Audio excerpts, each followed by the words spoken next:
Sayonara Santos. The breakdown starts now.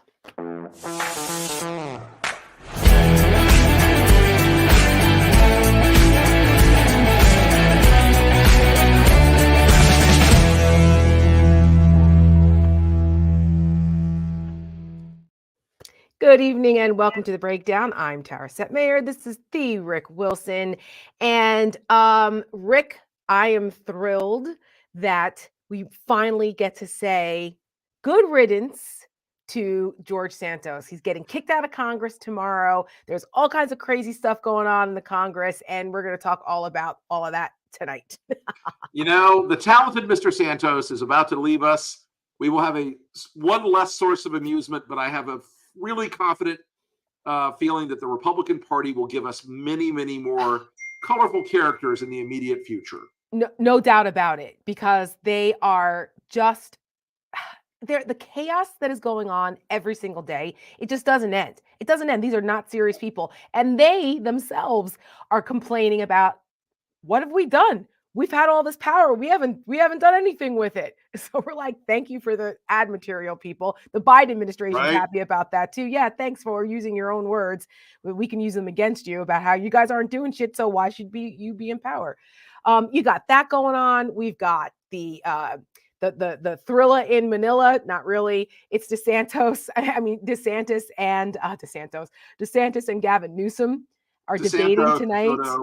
I know, whatever. He's a dead man walking, pretty much. His campaign is, and no one cares anymore. But it of course brings to mind the famous Oscar Wilde aphorism: "It's the unspeakable in pursuit of the inedible." Right. Referring to fox hunting. It's the insufferable in pursuit of the unelectable. Yes. It's just like, yeah. Very good. So DeSantis and Newsom are debating each other tonight on Fox News. This has been like an ongoing weird thing where they've challenged more DeSantis challenging, I'll debate. This was going on for months. And I guess DeSantis and Sean Hannity thought this would be a good idea. But now, after all these months, no one cares. But there's that going on. We've got Nikki Haley. We've got Nikki Haley getting endorsed. We've got Trump threatening MSNBC and acting like a total lunatic more than usual. We've got all that going on. We're going to talk about that tonight on the show. But first, before we get into all of that, as we always do, last week in the Republican Party, to wrap it up in a nice bow, some of the crazy that's gone on since the last time we were all together.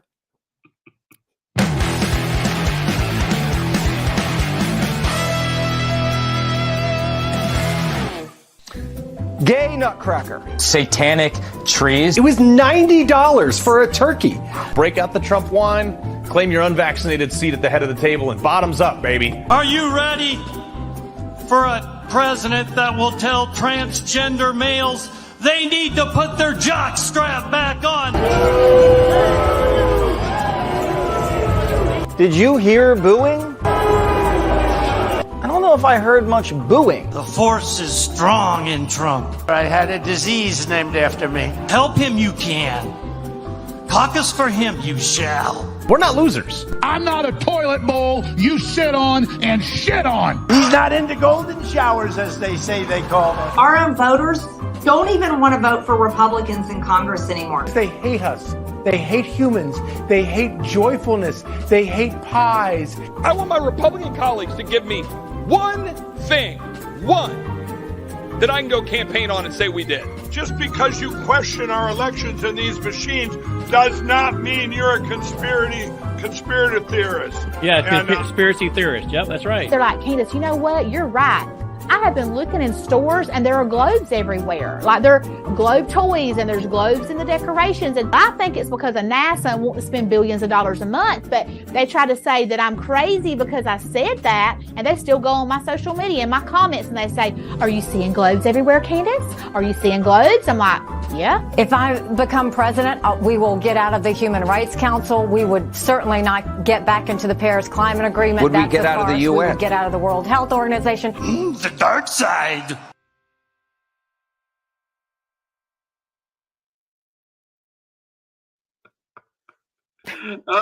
Yes. Right, exactly. How was your Thanksgiving, by the way? Speaking of turkeys. Thanksgiving was good. I fried 2 turkeys. They were perfect. We had my daughter and son-in-law. We had some friends of Renee's from the lab who had moved out of town and came back with their baby. We had some other friends come in and out during the course of the week, and it was a big old hootenanny. Good. So, I love your kids. They're the best, and Nora is awesome. So Nora's you have a pretty good damn clan. awesome. You have a good clan over there, you and Renee. Yeah, we had a cool my Thanksgiving best. too. It reminded me because so many people look forward to the holidays to look at my Instagram, to see our decorations, and to see my husband's famous mac and cheese The dance. mac and cheese dance. There's nothing like it, honestly. Well, It really is the best television on television. I know, right? I mean, he gave a good display this year, and I'm sure we'll see it again around Christmas when we cook for that. You'll see some Marcel moves, but yeah, we had a great time too. And we have a small family, so we always end up like cooking for the whole neighborhood because we don't know how to portion things. Everything we make way too much. We get like a 20-pound turkey. There's 4 of us, but lots of extras. So, but anyway, I just wanted to bring up Thanksgiving. I hope everyone had a great Thanksgiving holiday. And no, we did not pay $90 for our turkey. No, I paid for 2 turkeys less than $25. So how was that? Whatever did you go shoot them yourself in the back? No, I just got them. Now I do have turkeys in the back right now. I hear them at night. And the deer have been really going through the yard lately. And I'm like, it is season. Maybe I should get no. We have deer. We have a beautiful deer family that like 5 that come through all the time. We have this big, beautiful brown fox also. And we also have a looks like a feral cat that has now decided to show up that we've been feeding for a couple of weeks now. And we don't know what to do here. Whether we should. So my friend Gavin, I'll post this up on social media later. My friend Gavin, who lives up the road, has a very large plantation property, a big hunting plantation up there. He posted a picture of a Florida panther either a small Florida panther or the largest damn bobcat I've ever seen. Wow, they're beautiful though. 65 pounds. They're beautiful though. And it's gorgeous. Yeah. Yeah, we have deer, turkey, coyotes, feral pigs, otters, alligators. Alligators. We just cleared the pond, so the alligators in the spring. It's going to get very exciting for the dogs. Oh my gosh. Well, anyway, that's Florida. Something you'll never hear where I'm from in Jersey is down at so-and-so's hunting plantation. Not something you hear in New Jersey. Florida? Yeah. Today's the best day ever in Florida. It is. I mean, imagine if you were in a state anywhere else and the head of the Democratic Party had been discovered to have been arrested or is under investigation, for having a 3-way affair that led to a violent encounter. And the only thing in the redacted police reports that you see is rape. And that Florida Republican Party chairman, his wife is the head of Moms for Liberty. It is chef's kiss, wrapped in a bow, utterly freaking hysterical in every possible degree, tragicomic, horrifying. And if this was happening to a Democratic Party chairman anywhere in this country, Fox News would be on 24 hours a day, death watching this guy. It is madness, folks. The story is not even beginning to get over yet. Oh, and also the wife of the chair, the Moms for Liberty, who's involved in the menage a trois, the long-running polyamorous affair, is also besties with Casey DeSantis. Oh God. I don't even want to know if there's any relationship there because that would just be disgusting all the way around. But the point to this is that, I mean, people can do what they want in the privacy of their own lives. If that's what they're into, have at it. The people who are always telling everybody else who they exactly. That's what I'm getting to. Do. But the problem here is that these people are the moral majority that are pointing fingers at everybody else for being amoral, and their kids are going to hell because they're gay or whatever, and trying Disney. And going after Disney for and it's just craziness because they're the biggest hypocrites ever. That's just like in a lot of these churches, these mega churches where they, they're so moral, but then they're screwing the choir director. It's just it's apropos for these people. And if there truly was, a sexual assault or rape or anything like that, that's awful. Yeah, I mean, I hope the victim gets their just due. Gets justice. It's the kind of thing where once again, if this was happening with a Democrat on the left, the Republicans would be marching 24 hours a day. Fox would never stop covering it. It would never, ever go away. But this guy, Christian Ziegler, and his wife, Bridget, remember, he is the chairman handpicked by Ron DeSantis to be the chairman of the Republican Party of Florida. And his wife is the head of Moms for Liberty, one of the most vicious hate groups in the country right now, trying to ban books and ban gays and ban LGBT folks and ban trans everything everywhere all the time. And these are people who have engaged in violent conduct, dangerous conduct, Rick, and have been involved in a polyamorous relationship. I mean, it's Jerry Falwell Jr. I mean, the list is long. I'm not shocked. I mean, it is as infuriating as it is. I'm not shocked. We've seen this play before, unfortunately, many times. And it's just it's the Fox News part about this. You know what they were running for like 24 hours. To your point, how they obsess over the most asinine things. When there was a windstorm that came through DC the other day, it knocked over the Christmas tree in the White House, and it was like, Biden's tree falls down, and they had come on. By the way, tonight is the Christmas tree lighting at the White House.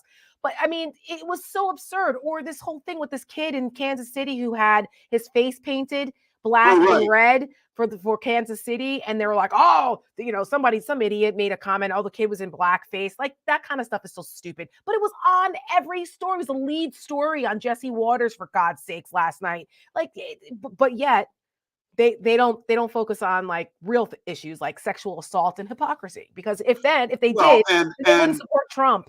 And of course, we have the head of Students for Trump who was arrested over the weekend. For pistol whipping a woman, right? Pistol whipping his girlfriend. Yeah, that's great. That's wonderful. Yeah, that's excellent role model, excellent family values. I mean, the president bragged about grabbing women by their genitals, so why not? Why not? Speaking of, George Santos, who is about to get kicked out of Congress, which I'm just loving this. So today, the vote's going to be tomorrow. And so I think they're finally going to get him out. But today they had the speeches on the floor where members can say what they want and make comments about this. And apparently Santos, who's been quite the vocal complainer the last couple of days, because he knows the end is near. So he thinks he's going to leave scorched earth and he's going to take everybody with him, like the reality show just idiot that weirdo that he is. And he got into a pretty heated argument with Congressman Max Miller. Do you know who that is? I do. Well, for those who don't know, Max Miller worked in the White House, and Max Miller had a relationship with Stephanie Grisham, the press secretary who never had a press conference under Trump. And allegedly, it was a very violent relationship, and there was a lot of alcohol and stuff involved, and some hands had been put on her. And this guy got elected to Congress in Ohio. Wonderful. And so now they're both members of Congress, and Max Miller called Santos a crook, and Santos turned around and called him a wife beater.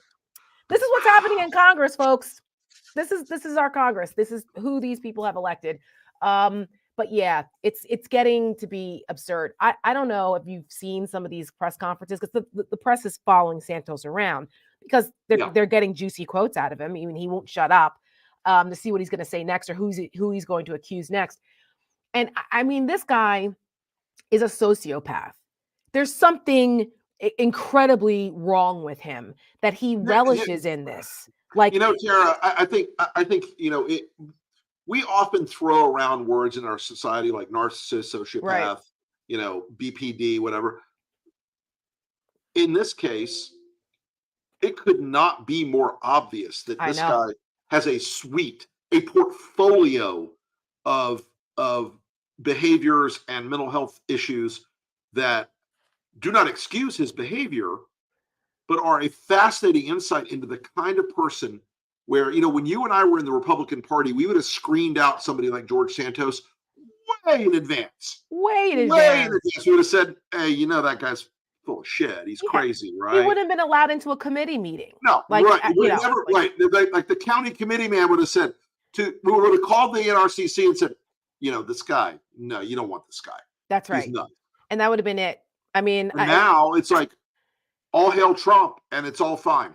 yeah, because anything goes. Anything goes. My husband says this all the time. Every time he sees Santos news, he's like, yep, that guy's because Trump is around, because Trump got away with all this. These people think they're more emboldened. They can do it. No, there's no bar too low. And No George doubt. Santos is No doubt about the it. personification of that. So I think it would be apropos for us to remind folks of some of Santos's greatest hits. Right? Yes. This is so good. My name's George Santos. I'm from New York City.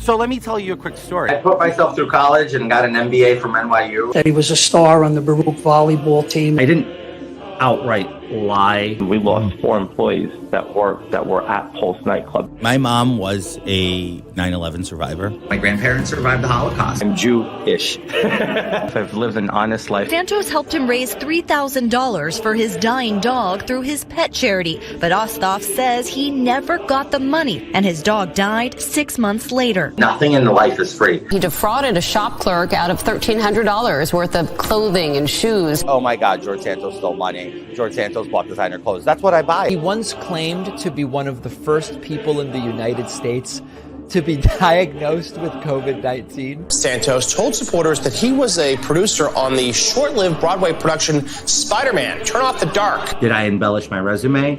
Yes, I did. The openly gay New York congressman used to perform in drag back in the day. Sue me for having a life. Santos performed in drag several times over at least 3 years. One of his aides impersonated McCarthy's top aide. Expect George Santos to be on any of these committees? On these 8 committees, you think George Santos? He'll get seated on committees, yes. Santos sought to fraudulently exploit every aspect of his House candidacy for his own personal financial profit. I'm not a criminal. I committed absolutely no crime. Makeup at Sephora, charged to the campaign. Botox, even, charged to the campaign. OnlyFans, charged to the campaign too. I just discovered what OnlyFans was about 3 weeks ago. I don't know what looking sorry looks like. He's a national joke. Rosa Parks didn't sit in the back, and neither am I going to sit in the back. He's an international joke. Carbon capture technology that I've helped develop. But this joke's got to go. You just can't tell the truth.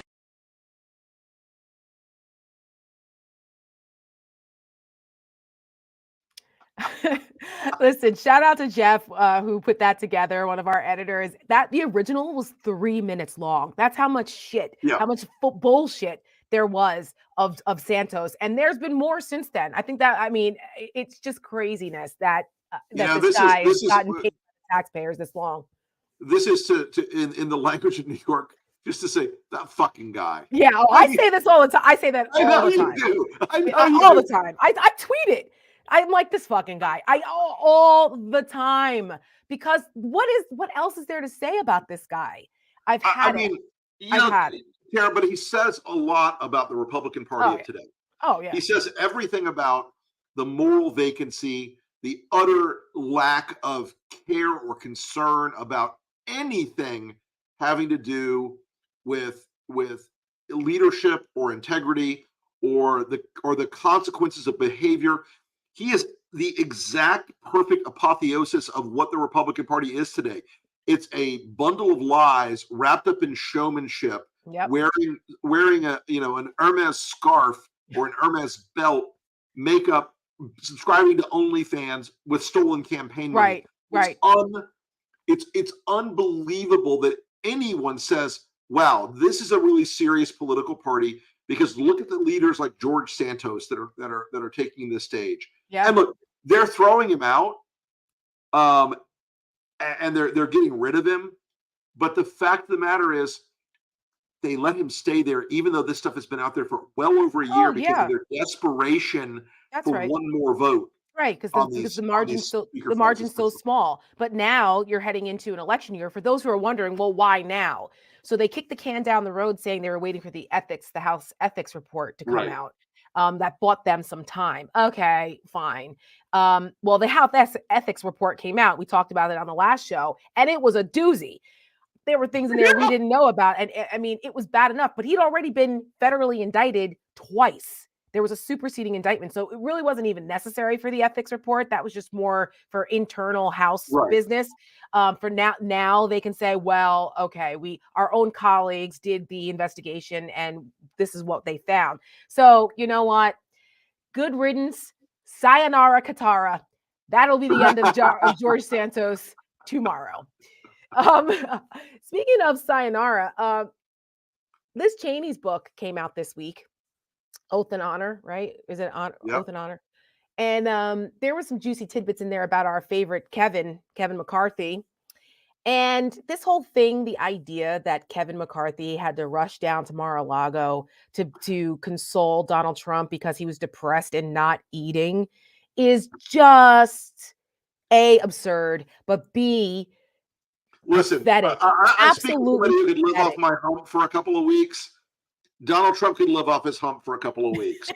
He was not starving to death down there. He wasn't And missing any Kevin's meals. concern is so gracious and so loving, but again, this fucking guy. Right, this fucking guy, McCarthy. Like I I was at UVA this week for the annual democracy conference. The resident scholars we go and we do panels. And Barbara Comstock, the former congresswoman here in Northern Virginia, she's a resident scholar with me, and so is Jonathan Karl, who's written this fabulous book Just called interviewed him on my podcast. Oh, great. I didn't even know that. It's called Tired of Winning. Listen to Rick's podcast and get Jonathan Karl's book. I'm telling you, this is required reading. His book talks about basically what Trump has been up to since January 6th. And it's 90% of the people interviewed for the book were fellow Republicans who worked for Donald Trump very closely. And the things that these people are saying about Trump, you need to listen. This isn't the deep state and a bunch of lefties with Trump derangement syndrome. No. These are the people who worked with him every day. And they are sounding the alarm. And Jonathan Karl talks about, and he talked about this during the In Conversation on Tuesday night, about how he developed a friendship with McCarthy over the years as a reporter. You develop these relationships. He's known McCarthy a long time. And he said that right before January 6th, he happened to bump into him on the mall. They were walking in DC and they walked down toward the Lincoln Memorial. So they passed the Jefferson Memorial and Washington Monument and all that. Sure. And in the course of the conversation, he goes, I kind of took my reporter hat off and I just said, Kevin, what are you going to do here? Are you going to do the right thing? Because this was before the certification, before January 6th. Sure. He was kind of like almost pleading with him, like, you're going to do the right thing here, right? And he kind of was like, he said he stroked him a little bit. He goes, one day, if you do the right thing, who knows? One of these statues could be you. One of these, one day in history. And you know what Kevin McCarthy said to him? He said, are they erecting any statues for Jeff Flake or Bob Corker or Mitt Romney? No. And I just thought, wow. And then obviously we know what he ended up doing on January. Sure. He still voted after everything that happened. He knew good and hell damn well that Trump was lying. He knew it was wrong, but he did anyway. And then goes and flies his ass down there to Mar-a-Lago to kiss the ring and kiss his ass again. He has got to be one of the most pathetic political figures ever. Tara, I mean, look, I have seen cowardice in every single form in politics in American political life in the last 8 years. But Kevin McCarthy, after actually making a fairly impassioned speech on the floor after 1-6, you and I were talking about it at the time. In real time, In real time. And then 3 days later flies down to Mar-a-Lago to kiss Trump's ass because he was afraid of losing access to the the ability to the NRCC to raise money using the Trump email list. Yeah. That's what it was all about. That's exactly right.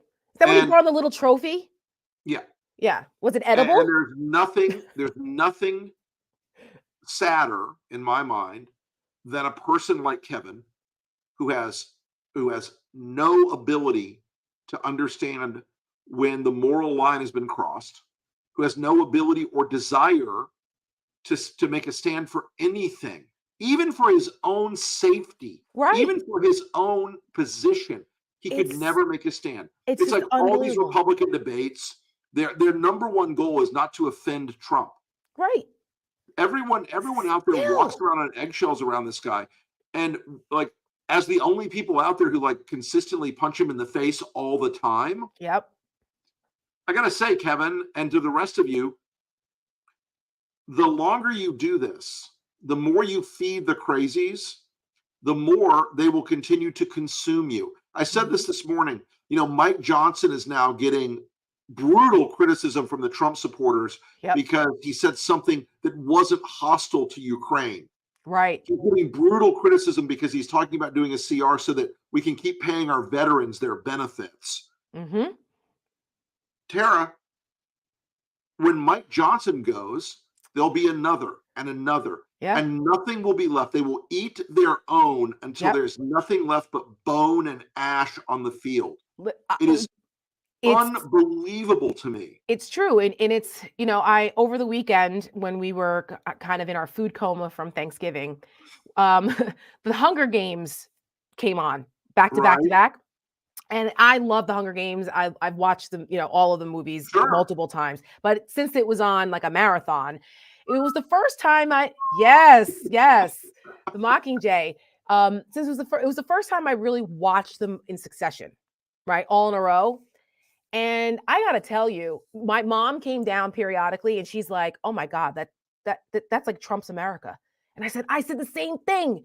My husband and I were like, "Holy shit, this is what Donald Trump wants. He's President Snow, and he wants to turn our country into Panem, where people are, you know, the elites and the haves and have-nots work for the elites, and they kill each other for sport, and it's all about control until it's not." And then what ends up happening? I wish to God it wasn't that it wasn't so. It's scary. So true to life. I know. Because, folks, we've been beating this and beating this and beating this since January 6th. We've told you over and over again. Yes. And unfortunately, we were right. Is the presumptive nominee of the Republican Party. You can watch the Nikki Haley bubble. We had a DeSantis bubble, a Vivek Ramaswamy bubble, a Tim Scott bubble, a Chris Christie bubble, a Ron DeSantis bubble. Ron DeSantis' bubble smells like a can of old green beans, but that's another story. They're more like snot bubbles. Donald Trump is somewhere between 40 and 60 points ahead of every single opponent in the primary. Nikki Haley will do very well in New Hampshire. Ron DeSantis will do pretty well in Iowa. Nikki Haley will do okay in South Carolina, but Donald Trump's going to win all three of those. Right, it's not going to freaking matter. He's going to win Texas and California. He is polling at 60% above Ron DeSantis in Texas. That's not, he's polling at 60. He's polling at 60% above Ron DeSantis. Above DeSantis, exactly. He's going to win California. Those two states and North Carolina, those three states on that day, on Super Tuesday, are 17.6% of the vote. That's right. That's it. They're not coming back from that. And then on the 12th of March, because they're winner take all people. That's why. Right. These are all winner take all states. On the 12th of March, he's going to win Florida, where he's leading Ron DeSantis by 40 points. Yeah, 50. And he's going to win Ohio, where he's leading by about 35 points. Guys, it's over. Yes. And what Trump says every single day, I commend to your attention, all of you. Robert Kagan had a brilliant article in the Washington Post today, and Kagan is a phenomenal historian, that the Trump dictatorship is more likely than ever. Do not rest. Do not, you know what, I'm going to take probably one more day off this year of Christmas Day. And then for the next year, it's a sprint all the way to Election Day, all the way to the end. We're going to go and go and go and go. We need you with us during that time. We need you to share the content, to help us when you can financially or politically or volunteering. All these things are going to be a fight for the life of this nation. I'm tired of beating my head in on it, of people who think, oh, well, Joe Biden might not run. Fuck that. He's running. He's the nominee of the Democratic Party. Yep. And he's not just running against Donald Trump. He's running against a movement, and I'm going to say the F word over and over again, of fascism. Yes. Unless we focus and work and bust it every single day for the next year, we have 11 months to go. there is not going to be a time where Trump will get less dangerous. There aren't going to be any people around Trump, any good guys around Trump who say, hey, Donald, dial that back. Let's not talk about sending your political opponents to jail or shutting down media outlets, because they don't want to, because they want to do these things. Do not think that this is a joke or locker room talk or Trump just like boob bait for the rubes. This is real. We're all in now. Yeah, I think it's just Tara, it's just like I'm so frustrated with people who keep calling me like, well, can't we get rid of Harris and then have Gavin run? No. I know. No, people. I know. This is the race. It's Trump versus America. Yes, and it's Trump versus Biden. Right. I'm sick and tired of these people who keep saying that, well, can't we get somebody else? Or, oh, he's too old. Or, well, you know what? Right. Get the fuck over it. He's old, but he's a good and decent person who has been competent, has done a great job as president. If all the economic indicators are going in the right direction, he helped the country recover from COVID. He's not a neo-Nazi fetish having, lying, philandering, sexually assaulting, criminally indicted, neo-fascist wannabe motherfucker. Right. Okay? I'll take the old guy over the lunatic. How about that? People need to stop this. I just don't know what it's going to take for them. And I think that just, the media has a very big role in this, because they continue to keep, denigrating Biden and going on and on about how old he is. Okay, we get it. He's old, but he's competent and he's doing the job. He's not a lunatic. Donald Trump is out here saying lunatic things that are almost verbatim what Hitler said, for God's sakes.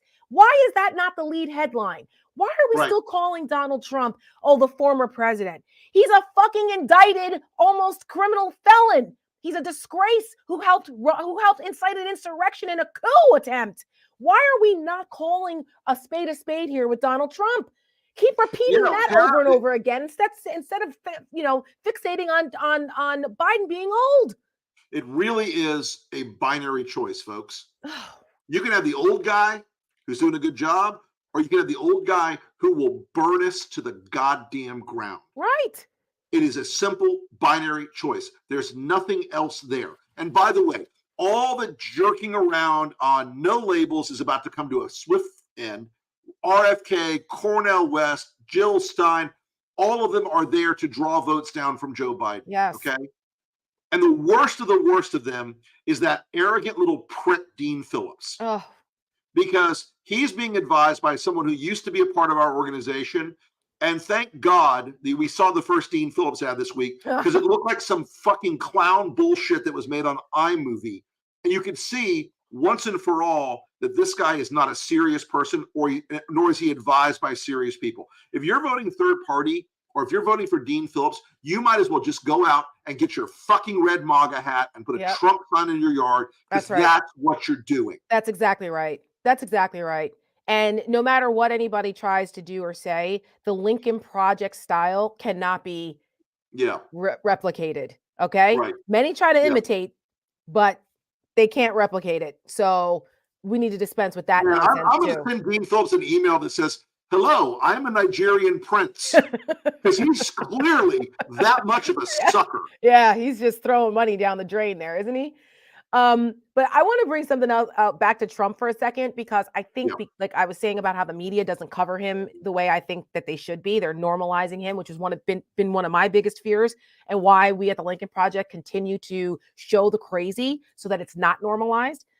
Right. This guy on Thanksgiving at 2:00 in the morning, when normal people were with their families or sleeping and getting ready to have Thanksgiving with their families, this crazy guy at 2:00 in the morning is tweeting out crazy stuff about calling the New York Attorney General peekaboo, which is half a step away from a racial slur.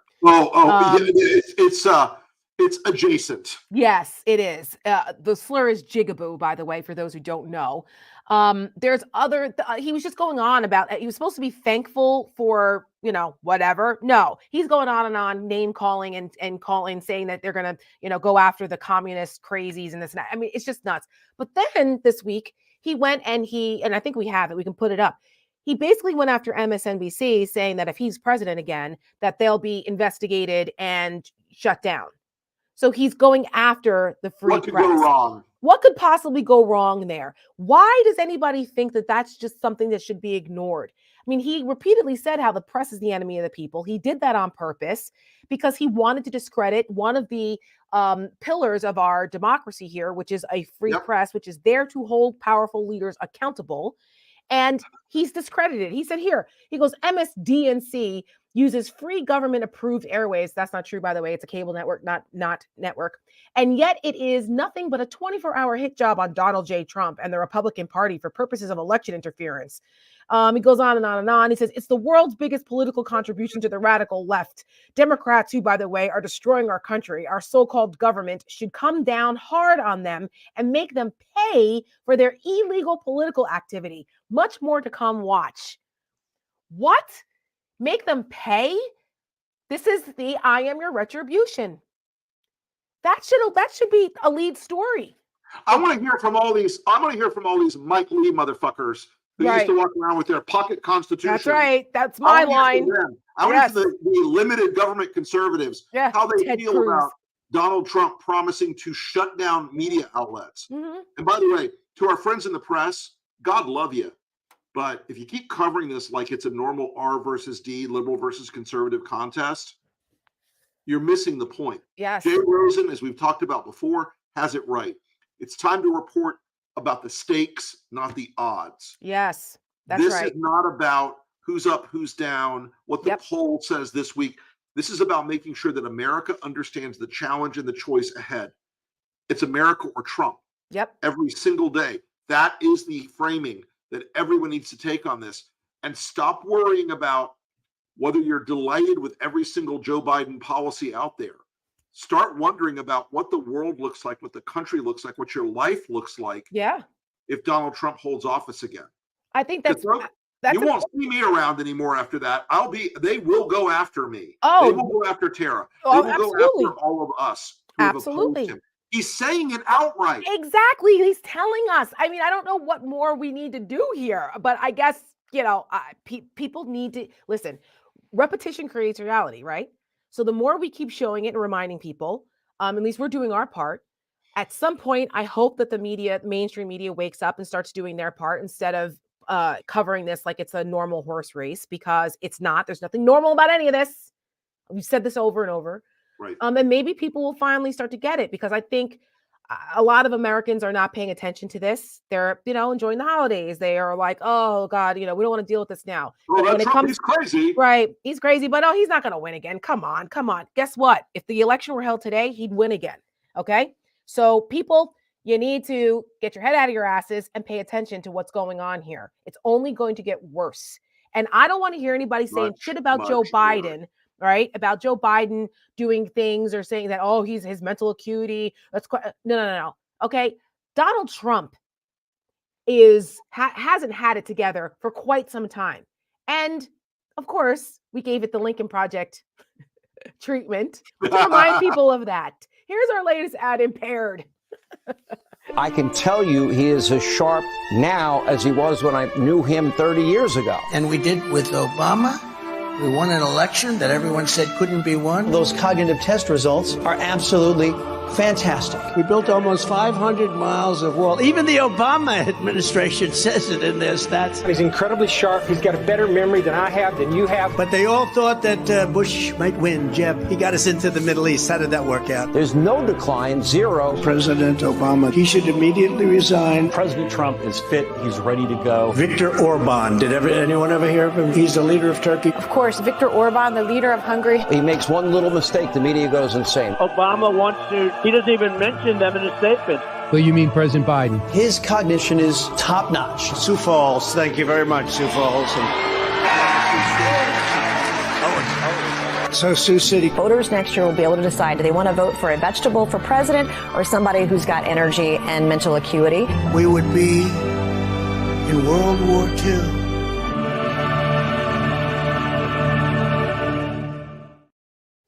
Oh, yeah. He's a shining example of virility. Let me tell you, I can't. I just can't with this whole thing. It's absurd. It's absurd. All of this is absurd. Just like the DeSantis and Newsom debate tonight that's happening at 9 on Fox, which I think is probably going to draw more ratings than the I primary can't wait debate for next Gavin week. Newsom to ask Ron DeSantis about his good friend Chris Ziegler and his rape allegations, and I can't wait for him to ask him about Casey's bestie Bridget Ziegler. And their longtime polyamorous relationship. I mean, you think he has the stones to do it? There's no audience in this thing. I don't know. I would. If let's put it this way, I'm very confident Gavin has that information. I hope so. How could he not? I mean, it was I'm very confident Gavin has that information. Yes. Well, but next week, look, I think there's going to be. Look. These are two guys desperately trying to play in the Fox ecosystem for attention. Yeah. And honestly, it's a noisy distraction right now. Yeah, it's desperation on DeSantis's part. His campaign is dead campaign walking here. Look, and if you're DeSantis, you're looking for anything to break the cycle of terrible news for your campaign. Yeah. You know, their super PAC burned through $80 million. So last weekend they had a meeting down in South Florida to start a new super PAC, and they're asking donors for more money. And it's like, excuse me, what? Yeah, well, 80 what? Guess who they're not going to get money from? They're not going to get money from the Coke network because they just endorsed Nikki Haley this week. Yep. And they've got whatever good that does, right? Lots of money. Yeah, it's not going to matter. Anymore. Yeah, it's not going to matter. Look, in the old days, that would have been something you and I would have been like, what? Yeah, it would have been a big deal. But now, who does Coke appeal to? They appeal to limited government, free market conservatives, and that's not the Republican Party anymore. Nope, it is not. So it doesn't matter. I mean, some of the people who are still wishing the Republican Party was functional, they're like, oh, this is, this could give Haley a bump and she could possibly have a path to win Iowa. And I said, oh yeah, even if she did, she's not, but even if she did, last time I checked, Rick Santorum, Mike Huckabee, and Newt Gingrich all won Iowa. And were any of them the Republican nominees? And Ted Cruz. No. And Ted Cruz. That's right. Ted Cruz. It doesn't make a damn bit of difference. It doesn't. It doesn't matter. I was always the false lighthouse in the fog. Yes, indeed. So. Well, Rick, I think your warning tonight and our passion about this has not gone unheeded. We will continue to do this because even though it felt like, well, there's no big news really going on, and it's kind of a sleepy time. Not really. There's a lot going on constantly. And Trump and his minions are, goose stepping their way closer and closer to winning this GOP primary and being competitive in this presidential election because they're hoping people don't pay attention and think, oh, well, it's about tax cuts. No, it's not. It's America or Trump, people. And on that note, make sure you check out Rick's new podcast. Like I said, check out Jonathan Karl's new book. Monday, Tara Setmayer. Woo! That'll be next week. I'll be on. But this week, you've got Jonathan Karl. I hope you can meet. You should try and get Liz on. Talk about her book, too. It's good. My guy reached out already. We're working on it. Yes. Well, we are going to leave you guys with one of our more powerful ads, Stop Pretending, to remind you that this fight is a real one and it requires all of us. Meetings will continue until morale improves. Yes, absolutely. On that note, we will see you guys in 2 weeks. It's time to stop pretending. Time to face reality. Donald Trump will be the Republican candidate for president. There's a battle ahead like nothing we've ever seen. The fate of your country, your family, and your freedom are on the line. You can't win this on the debate stage or with policy papers. He is more cruel, more desperate, and more dangerous than ever. He'll use violence and chaos. He'll fight dirty. That's why you need fighters on your side who hit just as hard. People who walked away from the Republican Party and know how to fight it. We're the Lincoln Project. We're not liberals. We're not progressives. We're former Republicans who put country over party. We're Americans who know unless we stop Trump, he will end this democracy we cherish. We're all in to defeat Trump, break the MAGA movement, and end this chaos. It's America or it's Trump.